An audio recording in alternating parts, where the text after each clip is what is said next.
Jeff Bezos is one of the richest men in the world. He's used his money to benefit many others, but how he got his money is a different story. So how good is Jeff Bezos really? And a better question, how bad is Jeff Bezos actually? Jeff Bezos' life story actually doesn't start with a silver spoon in his mouth. He grew up in Houston, raised by his father Miguel and mother Jacqueline, who was a teenager at the time he was born. Without much money in their pockets, his parents worked hard and made the best of their circumstances. The Bezoses were no strangers to tough decisions. His mother Jacqueline went without a phone to pay for their apartment. The bottom line is, Jeff wouldn't get anything handed to him. He had to work like hell to get what he wanted. The young boy Jeff had a good foundation though. He had an interest in how things work from an early age, often taking apart his own toys as a child. This curiosity for systems would assist him throughout the rest of his life. I have always been academically smart. But before he'd conquer the world, he'd have to cut his teeth on a job lots of people had to do. At the age of 16, he went into the workforce like everybody else, and nothing could be more humbling than cleaning a McDonald's restaurant from end to end. But what did he gain from this job? Was it sympathy for the common man? Well, not necessarily. Bezos claims he learned some valuable lessons working as a line cook, but they didn't have much to do with the workers. He realized the importance of efficient systems, and for the rest of his professional life, that was a principle that he adhered to.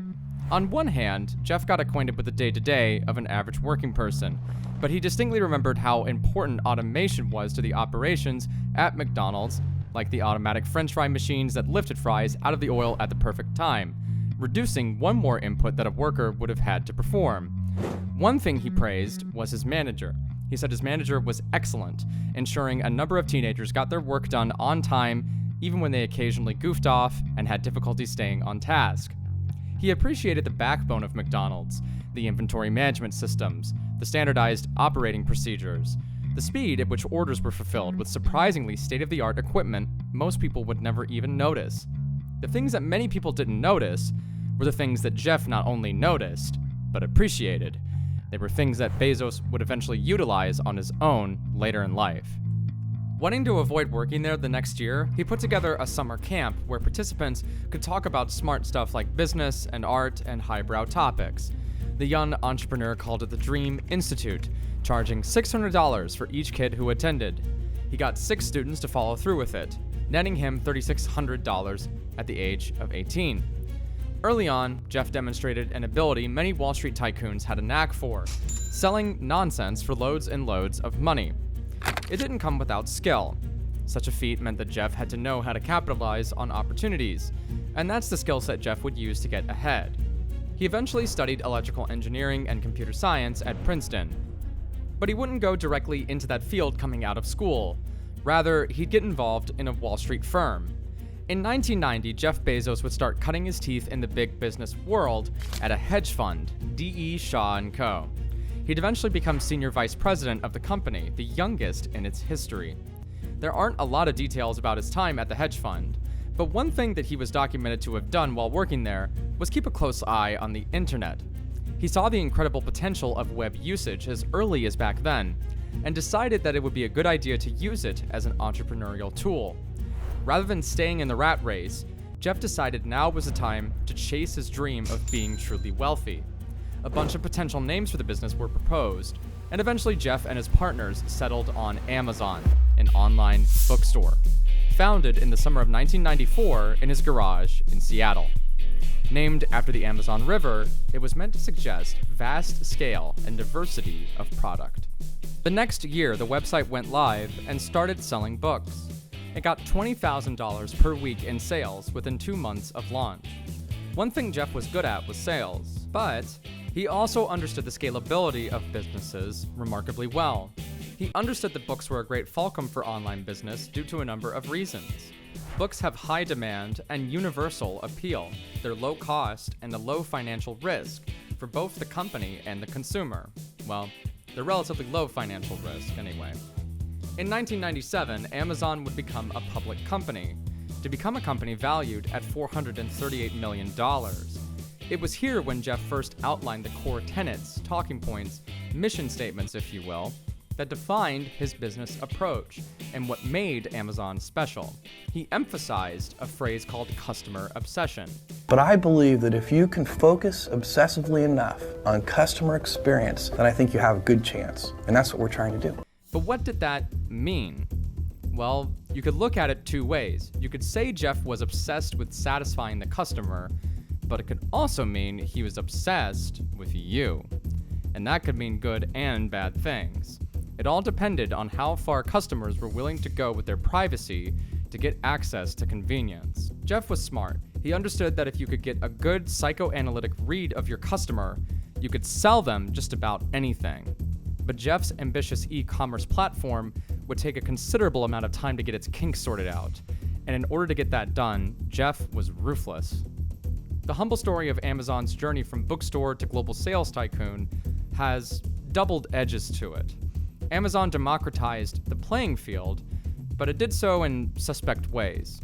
The company started expanding rapidly, turning into a multifaceted sales machine. Amazon didn't just offer books, it offered music, electronics, toys, and who knows what else. Kind of like that place you'd go to all the time in real life. What's the name of it? Oh yeah, Walmart. And what was Walmart infamous for? Undercutting. Undercutting, put simply, is the practice of placing your product at a lower selling price than the other guy, so that people feel more incentivized to buy your stuff. You might look at this and go, okay, well yeah, I want people to buy my product. Like, duh, I incur the risk of not making as much money. With relatively small scale, it's not that much of an issue. What people have an issue with is when a big company who can eat a loss does so at the expense of other businesses, gobbling them up like a one-celled organism. Amazon aggressively undercut competitors by selling books at a loss to capture market share, driving smaller competitors out of the space. Some accused the bookstore of predatory pricing. On one hand, Amazon employees benefited from shares of company stock, which obviously got better as the company's performance improved, but it also came at the expense of base salary pay. That raised some questions about fair compensation, especially for lower-level employees who couldn't afford to just wait on stock options to maybe improve. If you wanted to work with Jeff, you had to be in it for the long haul. And if you didn't get Jeff what he wanted, you couldn't be on the long haul even if you wanted to be. By the early 2000s, Bezos felt it was time for Amazon to grow its wings. The company had survived the dot-com bubble burst, which was in no small part to his cunning business strategy skills. From 1999 to the year 2000, it had undergone a growth in sales from $1.6 billion to $2.8 billion. And then in 2001, the company finally reported its first quarterly profit in Q4, $5 million. Modest, but still more than most could make in their entire lives. Jeff was ambitious, driven, and cunning. He had a plan to make Amazon into something like the world had never seen, but he couldn't do it by himself. So he'd just buy some companies to help. Jeff knew what companies to buy. He knew what they could contribute to the company, and more importantly, he knew what they could do for him to scale and buy even more useful companies further down the line. Jeff planned decades in advance, not months or weeks. Years prior, Amazon already gobbled up a number of smaller online bookstores in countries across the world. It had also gobbled up a social networking and contact management site called Planet All. What did an online bookstore need with a company like this? Well, to get the right books in front of more people. You see, books say a lot about people and what they're interested in. What a lot of people didn't know about Amazon was that it was a useful tool for gathering data on customer preferences, which helped with personalizing recommendations, refining product offerings, and improving the overall customer experience. But where did all this data go? That's what nobody asked questions about to their peril. Amazon needed a place to store the data. To do that, he needed to get a certain kind of internet architecture in place, but he needed the company to communicate in a finely tuned clock, with standard operating procedures and systems of communication. So Jeff set up a so-called API mandate in 2002, essentially stating that he wanted every team at Amazon to communicate using a standardized API. This is when Jeff started to lay the groundwork for Amazon Web Services, AWS. You don't need to be a computer scientist to understand why Bezos insisted on this framework. In fact, he may have been inspired by working at McDonald's to do this very thing. Restaurants like McDonald's use something analogous to APIs to keep communication quick and moving. The cashier hits a button that says fries, so the fry station gets that API ping. At Amazon, each team or department is like a station in a McDonald's kitchen. Using the APIs was one thing. After all, it was an efficient system. What made this situation different was that Jeff insisted each team create their own APIs, find out how to make them work, or you're fired. Bezos had a simple decree. All teams should communicate using the service-oriented APIs to perform tasks related to Amazon. If you didn't, you were done. Like the standardized procedures at McDonald's, Jeff's insistence on the framework was being done for absolute operational efficiency. It was a visionary move that helped transform the company into what it is known as today, and was a revolutionary play in the world of logistics, but it wasn't easy to do. If you don't know much about computers, APIs are more than just writing code. Jeff was essentially asking his own employees to set up the operational framework of his company. He could have hired programmers, but he wanted each team to be a part of a particular culture and operational approach. It was true that these individual departments felt a stronger sense of ownership over their systems, and built robust, scalable, and efficient systems tailored to each department's particular set of needs.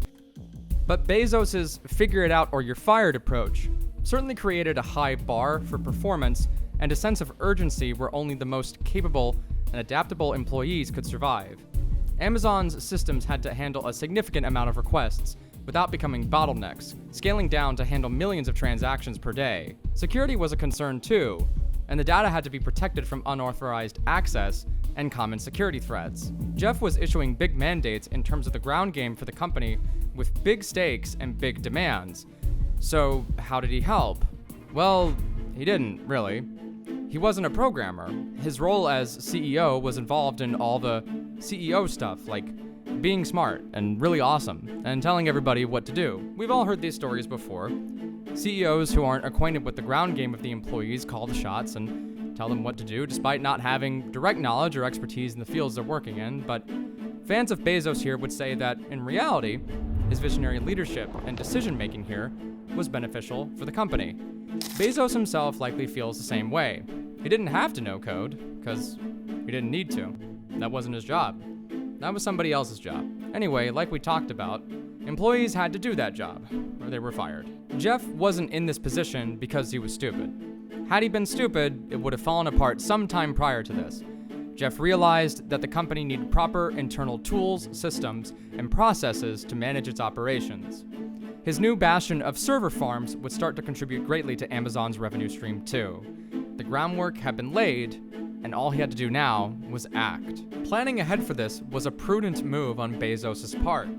A website with this kind of streamlined shopping process had never really existed until now, but at what cost? One more morally suspect part of his plan was data collection. Jeff's knack for solving problems at large scale ultimately formed the bedrock of the system he had ordered the creation of. Here, the groundwork for AWS had finally been laid, and with it, the next big step in his master plan for his humble online bookstore turned massive global shipping destination was underway. Amazon was cataloging tons of consumer data, browsing history, search queries, purchase history, what customers view but don't buy. Amazon's new server farms stored all of this data to personalize the user experience for every customer on Amazon. And once again, this allows them to undercut competitors on prices, just like it had done with the bookstore. Jeff wants Amazon to be a one-stop destination for just things, in general, like all things. You can see how this works with Amazon's private label brands. Amazon uses data-driven product development to identify products sold by third-party vendors on the Amazon platform, then creates similar products under its own brand name to undercut and sell its competition out of the market. So if you want to sell stuff on Amazon, that's cool, just keep an eye over your shoulder. This system of operation is insanely big. By 2006, Amazon's retail website was processing billions of API requests daily, running on lean, mean, internet automated machines. Jeff Bezos' obsession with success also translated to improved customer satisfaction. One of his pillars, his customer obsession, was a philosophy that came down to conducting business with a customer-first mindset. everything was thought about from the customer's perspective. Amazon Prime was responsible for helping the average customer form an attachment with the brand in general. Online shipping was slow, clunky, unintuitive, and difficult to follow. Amazon Prime was like ordering packages from the future. Free 2-day shipping was a big deal at the time, but eventually Prime also became a comprehensive subscription service. Prime had features like Prime Video, Prime Music, and the Kindle owner's lending library. More than just a way to conveniently ship online packages, you had access to a comprehensive Amazon ecosystem you couldn't find anywhere else. Knowing that he had a logistical network that could ship anything fast, Bezos even expanded the shipping empire to the grocery market. After all, shipping of perishables wasn't an issue at Amazon, because they got in front of people's doors so quickly. You might start to piece together the grand vision that Jeff had for the company now. Amazon really was the everything company, a place where you could watch TV, order furniture for the house, and even steak for tonight's dinner if you wanted, all from the convenience of your computer desk without ever having to set foot outside. This was the most scalable e-commerce business model in the history of the world. And now the pieces have been set to catapult it into the stratosphere. Amazon gobbled up a ton of real estate to help supplement its urban distribution and advanced logistics networks. Same-day delivery came to tons of major cities, ensuring that conventional retailers simply couldn't keep up with the convenience and scalability of the Amazon machine. Nothing could stop Amazon now. They kept the ball rolling with one-click ordering, Prime shipping, and of course, the massive data farms housing all your personal recommendations.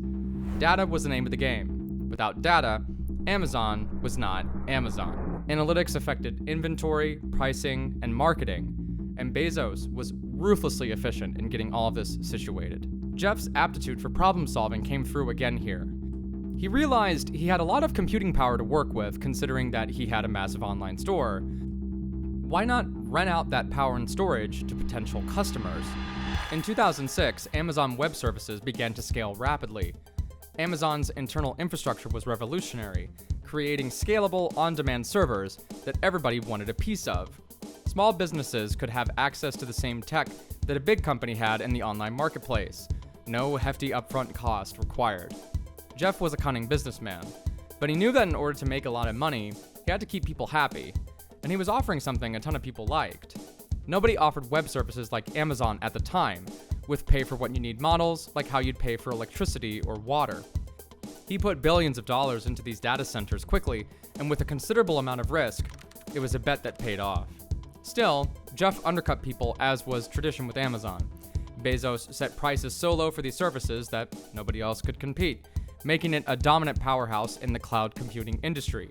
And like a lot of web-based services, once you were locked into the AWS infrastructure, it was almost impossible to leave. It was challenging and costly to move to another provider, and any potential competition would usually just get run out of the market by Amazon. Customers were locked in without alternatives, meaning that AWS was fundamentally linked to you. You couldn't do business without your involuntary buddy, Jeffrey Bezos. Now, many companies could have taken advantage of the situation and phoned it in, but Bezos wanted the world, so he kept the company to a high standard. AWS had constant improvements and innovations to keep it ahead of any potential competitors that claimed to be better or cheaper. You could fault him for his approach, but there's no denying that Jeff's acumen for playing ahead put him and people close to him in a tremendously powerful position. One thing Amazon got ahead of that nobody else was really doing at the time was the launch of e-readers with the Kindle in 2007.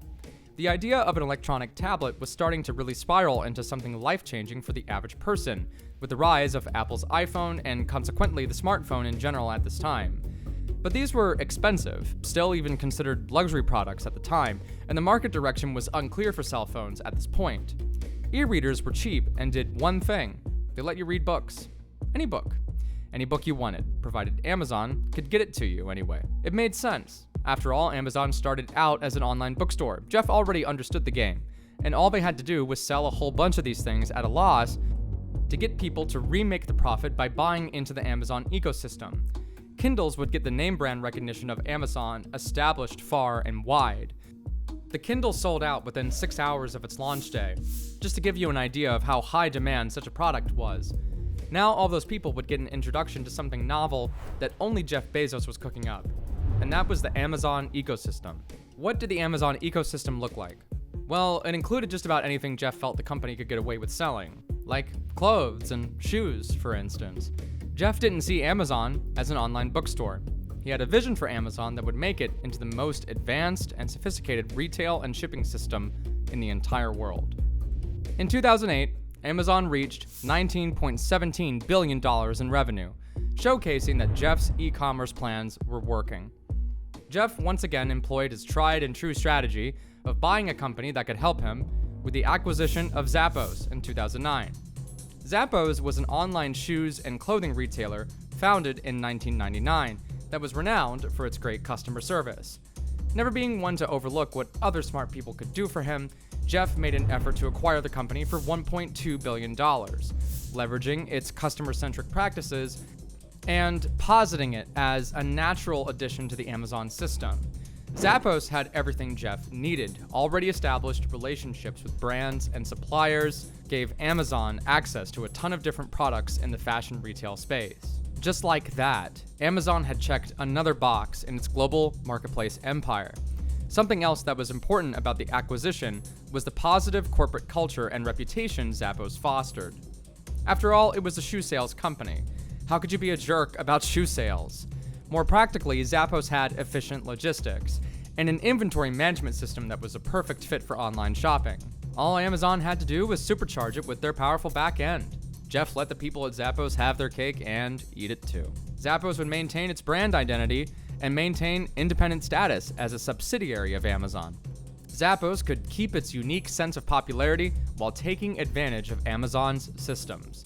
But once again, Jeff had an ulterior motive with this acquisition. One thing Zappos had was a ton of data on fashion retail purchase habits.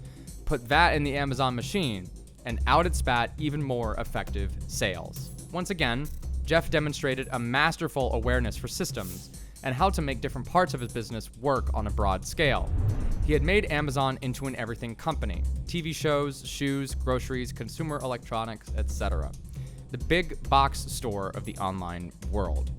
The big box store was already a major component of the American consumer fabric due to, well, offering a little bit of everything in one convenient place. What's more convenient than pulling up to your computer or more recently your smartphone?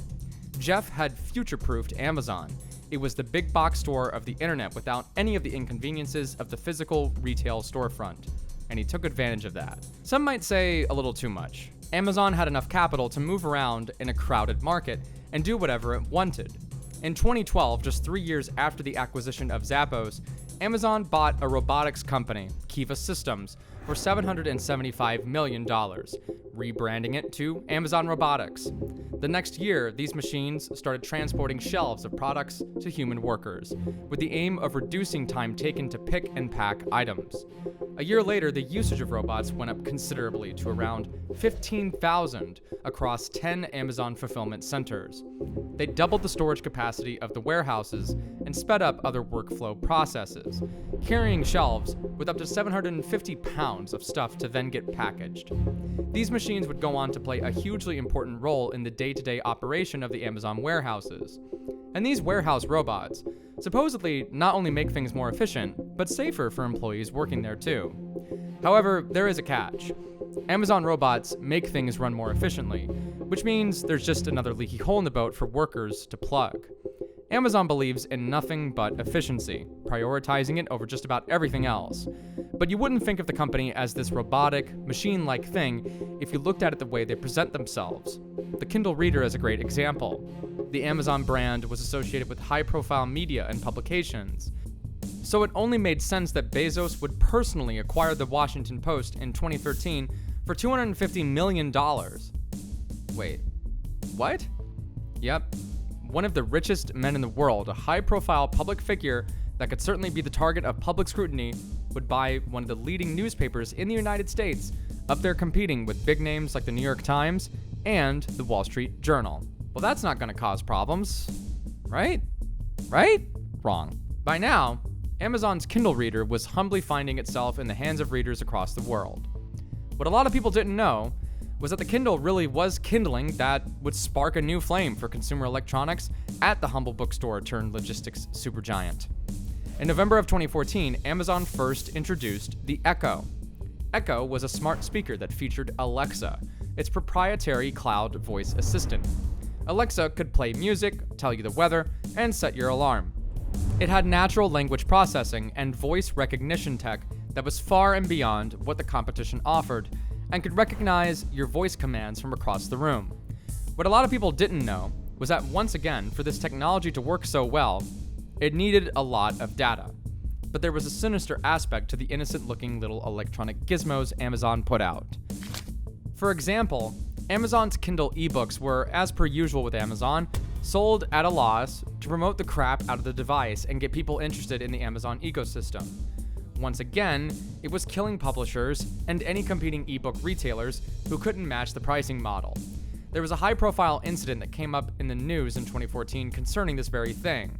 Not like it amounted to much. Enter the publisher Hachette. Hachette had been working with Amazon for a while, but Amazon wanted better terms on ebook prices. Hachette resisted. When they resisted, Amazon bullied them with petty tactics, just because they could get away with it.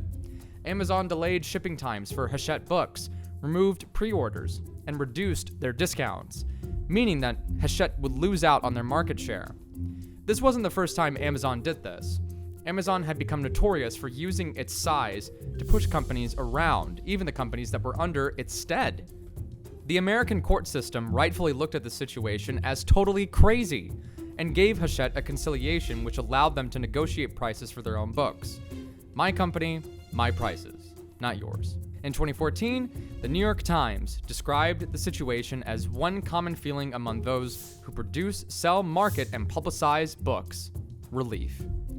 Absent of any critiques of this situation was, of course, you guessed it, the Washington Post, the very newspaper that Bezos bought out only a year prior. Jeff Bezos, as we've shown, is a very smart man, and he knew how to get ahead of a lot of this bad publicity. He's done such a good job of it, particularly in regards to keeping his mouth shut, that he's kept himself relatively distant from any ethical critiques of his companies. It's not his fault, it's a supervisor on duty at the time, or a worker is negligent. But one thing that Jeff did not account for was the advent of algorithmic entertainment. And when people get angry, the algorithm will show them what they want to see. Jeff Bezos, and Amazon in general, had finally started getting bad publicity. While the average consumer couldn't be expected to take notice of situations like the Hachette fiasco, they felt the effects without realizing it. For these reasons, the legal system has restrictions against some of the practices that Amazon does, but Amazon does a good job of staying within the guardrails. Usually, a company has to have created a rap sheet against itself, one with plenty of evidence documenting their intent to drive out competition and maintain a monopoly. Naturally, that's very difficult to prove as long as smart enough people keep their mouths shut. To Jeff, that very thing is just another piece of the puzzle.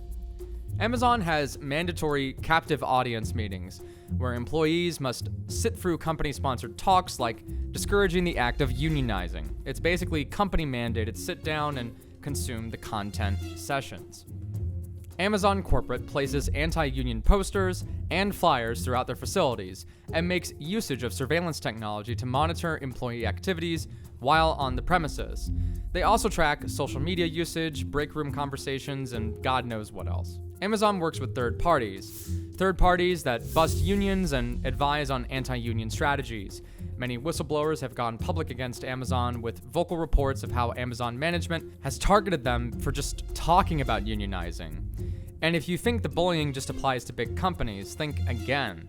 Workers have reported being given undesirable shifts, write-ups for minor infractions, or outright termination. Amazon also, strangely, has a high turnover rate that plays to its advantage. As long as new people keep coming in one day and leaving the next day, Amazon can reduce the likelihood of aware and experienced organizing within its own doors. Amazon has frequent publicly noticeable spats with government institutions on this subject, but that hasn't stopped them from behaving the way that they do. From 2014 and onwards, Amazon would begin accumulating a list of complaints and grievances, and it would do a number of different things that would make it ultimately impossible to take down. Some may say the ends justify the means. Jeff's democratization of things like space travel, online retail, book publishing, and many other things is a benefit. But like all things, it's a bit more complicated than that, and the next decade would show that. Around the same time as the Hachette situation in 2014, Employees of Amazon at a Delaware warehouse made an attempt to unionize. Amazon did what they usually did with the anti-union meetings and campaigns. Then, the unionization vote failed. Now, it's important to note that this was just the start of a new ongoing war for Jeff. But for the time being, he would set his sights on something bigger. Something that he felt justified everything from driving out competition to overworking employees. Enter Blue Origin. Blue Origin is Jeff Bezos' attempt at being a billionaire and doing stuff in space. Kind of like another billionaire you may have heard about, who's also doing things in space.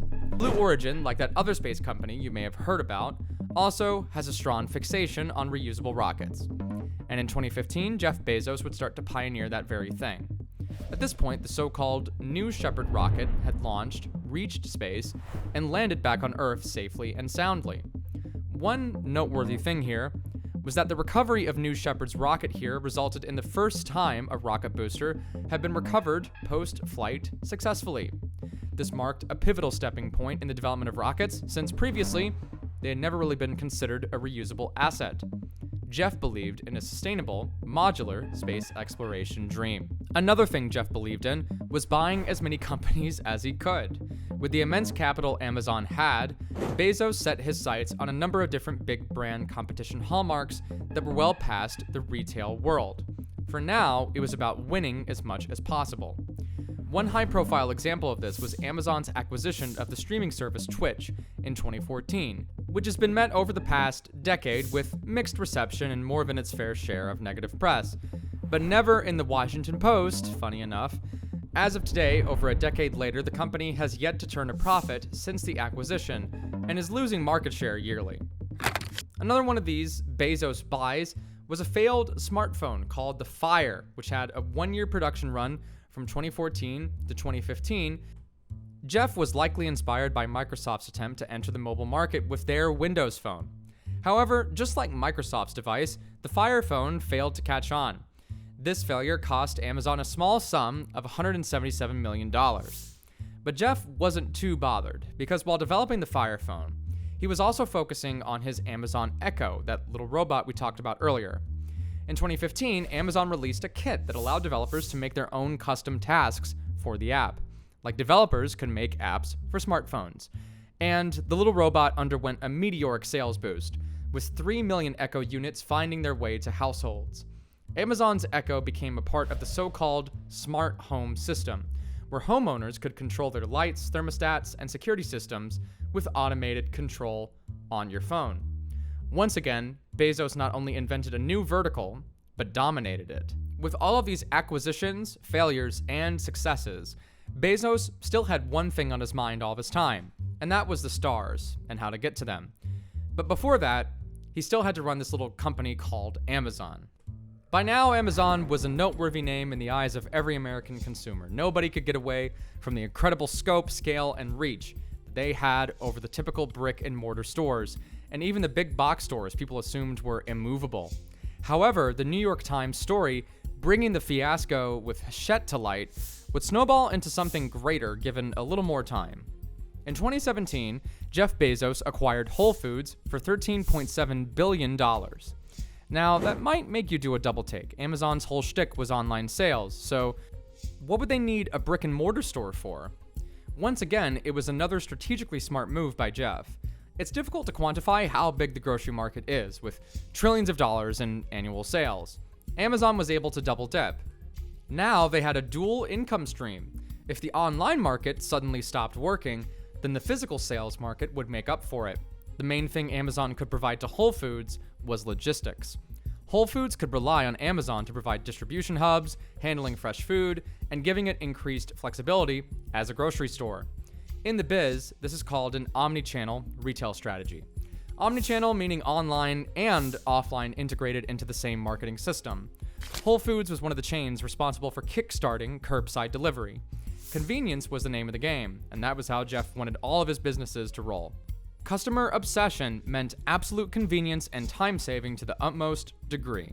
To make the partnership even more beneficial, Prime members were incentivized to shop at Whole Foods, wherein Prime members could get special discounts and benefits for shopping there. Something else Jeff could benefit from by purchasing Whole Foods was another revenue system to offset some of the massive overhead costs of his logistics system, like his fulfillment centers, the robots that work in them, and his data centers. These are all depreciating assets. Amazon deducts its capital investments like its data centers and fulfillment centers since they are depreciating assets, allowing a portion of deducted costs every year. Donald Trump's Tax Cuts and Jobs Act of 2017, this very same year, allowed for Bezos to document these kinds of investments and eventually deduct the full cost of them in the year they were made, reducing his taxable income considerably. But that was all just one small part of it. Just like everything with Jeff's companies, the operations were the most important parts, and there was data to be collected. If you think he was above that with something as ubiquitous as groceries, think again. Whole Foods gives a ton of valuable data to Amazon, all, again, with the idea of selling you more stuff more efficiently. The logistical capacity of Whole Foods went into overdrive too, wherein the grocery store could take advantage of Amazon's data capabilities to make sure popular items were always in stock and to improve the selection of private label items. And those items would certainly get sold, which optimized inventory management on the back end and helped reduce food waste. But yet again, this super optimized and Jeff put it, obsession with the customer can only be accomplished with a metric crap ton of data. Amazon was one of the first companies to really tap in and understand the strategy of building profiles on their customers. But here, Whole Foods could rapid fire their design philosophy testing. Stuff like cashier-less checkout. Amazon lockers where shoppers could pick up their Amazon packages while shopping for groceries. Digital price tags instead of paper and plastic stickers, which could be updated in real time to reflect promotions, discounts, or, well, you can of course assume higher prices. This all makes for a seemingly futuristic and super cool milk and bread acquiring experience. If it sounds really cool to you, you can take it a step further and sign up for Amazon One, a biometric technology that lets customers pay by scanning with their palm print. Not joking. You can guess how the average person responded to that one. Jeff doesn't care. He thinks this stuff is the future. He may very well get it. In 2018, Jeff Bezos would earn the distinction of being the wealthiest man in the world. His net worth would finally surpass $150 billion. Now that he was the richest man in the planet, there was still yet another milestone he hadn't accomplished.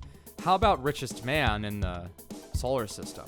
One aspect of Jeff Bezos' business philosophy could be construed from a goal he would like to accomplish with Blue Origin. Bezos has the remarkable idea of making his private rocket company offer space tourism. In 2018, Blue Origin test flew a capsule with windows for passengers to look through, creating a sightseeing adventure for the utmost wealthy people in the world. But Jeff wasn't just interested in the private sector. He realized that he was offering something that the federal government was chafing at the bit to find. The feds wanted a cheaper alternative to the insanely expensive world of space travel, for the purpose of national interests in orbit on the moon, and perhaps even further. Jeff could provide that. In 2018, he stated, "The vision for Blue Origin is to enable a future where millions of people are living and working in space. We need to be able to afford to go to space more frequently. That's what the whole idea of Blue Origin is about, to lower the cost of access to space." In 2019, Blue Origin started flying commercial payloads on New Shepard, and even unveiled their own version of a lunar lander. This design was unique in that it would help with long-term missions on the moon's surface, something that isn't so far in the distant future for humanity. Jeff is obsessed with space, and feels like it's an important component of humankind's advancement. Maybe that's why he makes regular contributions to the Smithsonian's Air and Space Museum. He thinks that this relatively new lunar lander is one step towards offloading a lot of the environmentally destructive aspects of heavy industry here on Earth. We will move all heavy industry off Earth, and Earth will be zoned residential and light industry. It'll be a beautiful planet. We'll have universities, high-tech industry, but we won't do heavy industry here. So to his credit, space travel is definitely not an easy venture, and it is a good solution to the immediate problem. Of course, there's still the problem of how do you get there in the first place? At a certain point, a lot of people feel like it's not worth it. Jeff does a lot of things correctly here, though. By going to space and essentially slicing up parts of the whole internet and the online retail market for themselves, Jeff Bezos and his brands in general had finally become too big to ignore. And years after his humble voice-assisted robot found its way into so many homes and cars across the planet, people started to ask questions. In 2019, reports came out that Amazon employees indeed listened to Alexa recordings to improve voice recognition, which sounds suspect in and of itself when you consider, is this thing's microphone really online all the freaking time? And yet with all of this, the guys at Amazon felt like there was more money yet to be made. To scale their logistical capacity even more and make it truly sustainable, Amazon led a $700 million investment in a company called Rivian. Rivian is an electric vehicle startup that's made some of these cool-looking pickup trucks you may have seen on the road every once in a while today. But what you may not know is that this company is responsible for the Amazon delivery trucks with those bright LED lights on the front that deliver your packages and make that weird backup noise. In 2019, Amazon announced they were purchasing 100,000 of these electric delivery vans from Rivian, and wanted them to be integrated into a larger plan, a pledge to reach net zero carbon emissions by the year 2040. Perhaps this is part of an effort that Jeff really cares about, or it could be another PR win, just like owning your own newspaper. He's made $10 billion commitments to fighting climate change with the Bezos Earth Fund, and he donates to causes like the $2 billion Day One Fund for homelessness and early education. Does this focus on climate make Jeff into a saint? Not exactly. Amazon invests in renewable energy projects mainly because it can get tax credits. Those credits can be applied against the company's tax liabilities. These vans were a part of a close partnership between Amazon and the new aspiring car company, with features optimized for the needs of the Amazon delivery driver, with neat design choices like a clip-mounted key fob that attached to the driver's shirt, allowing them to quickly lock and unlock the truck without having to fumble the keys out of their pocket. Once again, another efficiency-minded choice from the company that's all about customer obsession. Even something as humble as a delivery truck is boiled down to efficient design protocols, with the number of steps required for a delivery driver to get into the van on the loading side reduced from 3 to 2 in order to reduce the tenths of a second that would add up to seconds, minutes, and hours over the course of a significant period of time. Its loading door opens automatically when the van goes in park, again, to reduce that wasted efficiency. Speaking on wasted efficiency, something that wasn't efficient was the advent of algorithmic entertainment. Suddenly, it became a lot easier to expose Jeff's corruption, along with many other negatives. With everybody inside, thanks to the pandemic, viewing habits concerning social media use changed among the general public. More people used social media and were more vocal. This mass adoption and rise in anonymous posters would prove long-term to be a net negative if you were a billionaire, especially ones with ties to space travel. While Bezos' public image was under fire during the pandemic, Amazon benefited greatly from the fallout of the pandemic. Many people all over the world were suddenly forced to pivot to online shopping, and Amazon had the world's most robust online shopping ecosystem. Amazon hired 400,000 new employees to meet the demand, and in Q4 of 2020, their sales surpassed $125 billion, which was the highest quarterly revenue period in the company's history. Everybody at this company involved in the upper echelon of things was already raking in fat stacks of cash every single minute, but this just catapulted it into staggering heights that were difficult to quantify. Jeff and his friends had become absurdly, inconceivably wealthy.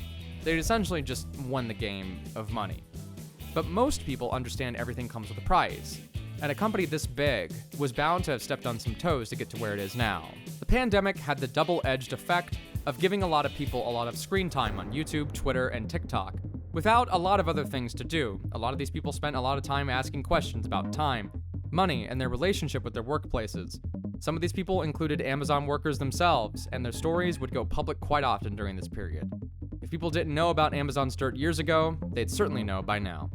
Jeff and the fruits of his labor had become too big to ignore. There's no denying that his job was tough, and that he had to make some hard decisions, but he had employees doing hard work for him every single day too. That shouldn't be discounted. Working at a warehouse is tough, but working at an Amazon warehouse is often described as grueling and inhumane. Amazon's system of data collection doesn't just apply to gathering data on customers so that they can sell you more stuff. They also constantly monitor their own employees to ensure maximum productivity from sunup to sundown. It'd be one thing to ask employees to lock in at work, but Amazon takes it to another level that many find unreasonable. Amazon warehouse workers don't have a reasonable expectation of privacy. which is a problem considering many of them report that they have to get around a number of safety protocols just to meet the rates that they're expected to handle. On one hand, break the safety rule and you can risk getting written up. On the other hand, don't meet the quota and you could lose your job. Amazon workers often report being in completely unwinnable situations when it comes to the expectations concerning their job.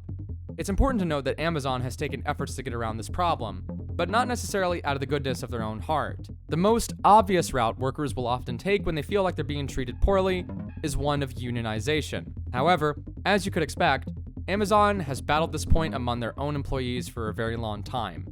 This video is a union-busting training video made by Amazon specifically for their employees. It's made the rounds through corporate management circles at companies like Whole Foods. This video was leaked to the media in 2018. It specifically gives Amazon workers a call to action to notify a superior if they notice anything getting a little too union-y in the workplace, and instructs them to keep a lookout for buzzwords like minimum wage. It would sound comical if there wasn't video proof of it. This is an example of the overall strategy Jeff employs pertaining to the topic. Jeff benefits from an air of plausible deniability in everything that the company does. He doesn't often provide direct opinions on the subject. Whenever Amazon provides commentary on a situation, it's along the lines of, "We believe," followed by some vague language. Amazon insists that they're not anti-union, but they've also explicitly stated that they are not neutral. They often say they prefer a, quote, direct relationship with their employees, which that can mean just about anything. In 2020, workers at Amazon's Staten Island warehouse protested the unsafe working conditions on the job. One of the organizers of the walkout was, of course, fired. Amazon was quick to claim that it was because he had violated pandemic guidelines, but the workers said this wasn't true, so they filed a complaint with the NLRB. Amazon was combative, but little did they know that they would have a lot more on their plate very soon. In 2021, in Bessemer, Alabama, workers deliberated on joining a retail workers' union, but ultimately voted against it. Workers claimed Amazon had interfered with the unionization election, stating that they had used bully tactics, like holding anti-union meetings. That same year, the NLRB ordered Amazon to hold a new union election at the Bessemer warehouse. Maybe all this attention was a little too much for our friend Jeff. After all, he had all the money he could ever want in the world, so why would he waste his time dealing with his yammering employees? Always complaining about something. So he finally decided it was time to enjoy his limitless money supply, and he stepped down as the CEO of Amazon, becoming the executive chairman. And then he got on his own rocket ship. You can hate him, but that's one heck of a life. From a garage in Seattle to outer space. Things a bit closer to Earth were starting to come to a head, though. That election took place next year in March of 2022. The election was much closer, but hundreds of votes were considered, quote, challenged, and needed scrutiny from the NLRB before they could be cleared. There are still hearings and legal arguments taking place on this particular point to this day. Now, that same complaint, filed with the Staten Island workers, was still on the table in 2022, so they ordered the Staten Island warehouse to hold another election too.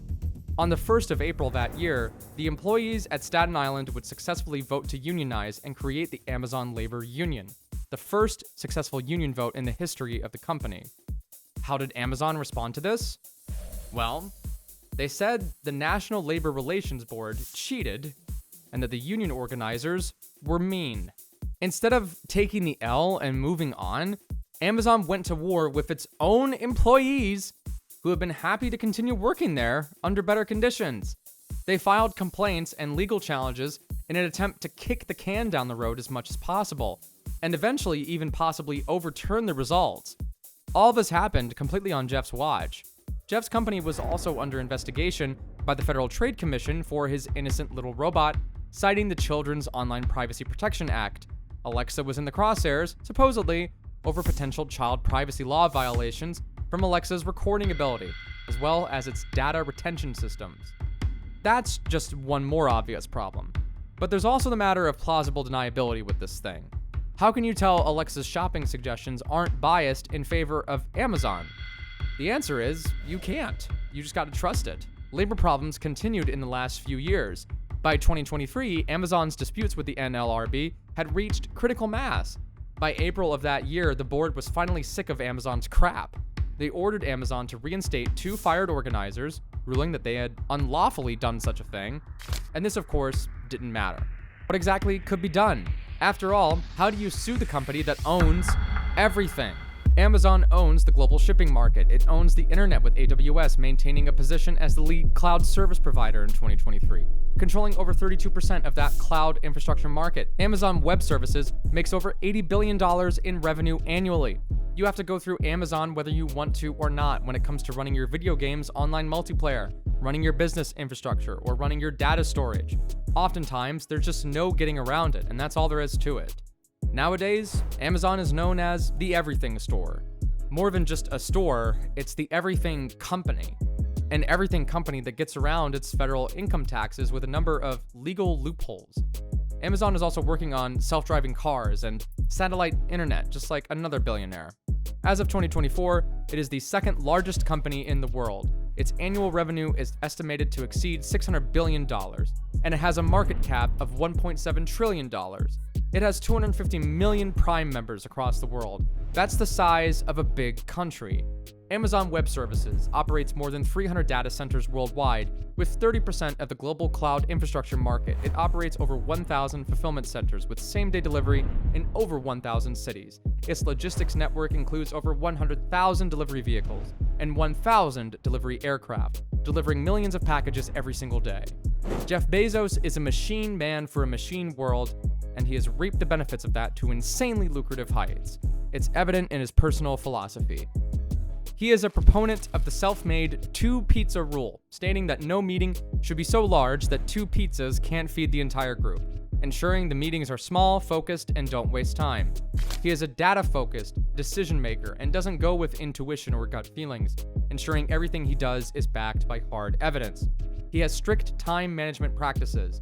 He starts his day early, handles high-priority decisions in the mid-morning, and avoids late afternoon meetings. He schedules so-called high IQ meetings before lunch when people are alert and wide awake. He is a master of task delegation. He does not like wheel spinning on decisions, bracketing them into what he calls type 1 and type 2 decisions, high stakes and low stakes decisions, respectively. Jeff isn't just one of the most efficient businessmen in the world, he is one of the most efficient human beings on the face of the earth and soon to be stars. He is a ruthlessly effective leader, and that's what people love and hate about him all at once. Whether you like him or not, his influence on the world is felt in the way we participate in society, through the packages we order, to the movies we watch, to the lights we turn on and off in our homes. Jeff's been there one way or another, and it all started with a small bookstore in his garage in Seattle. Jeff Bezos is an embodiment of the American dream, and that means different things to different people, but we can't deny that he is certainly one of the most powerful men in the whole world because of it. But what do you think? Is Jeff Bezos good, or is he actually evil? Let us know in the comments below, and while you're at it, click this video here about another billionaire who's trying to go to space too.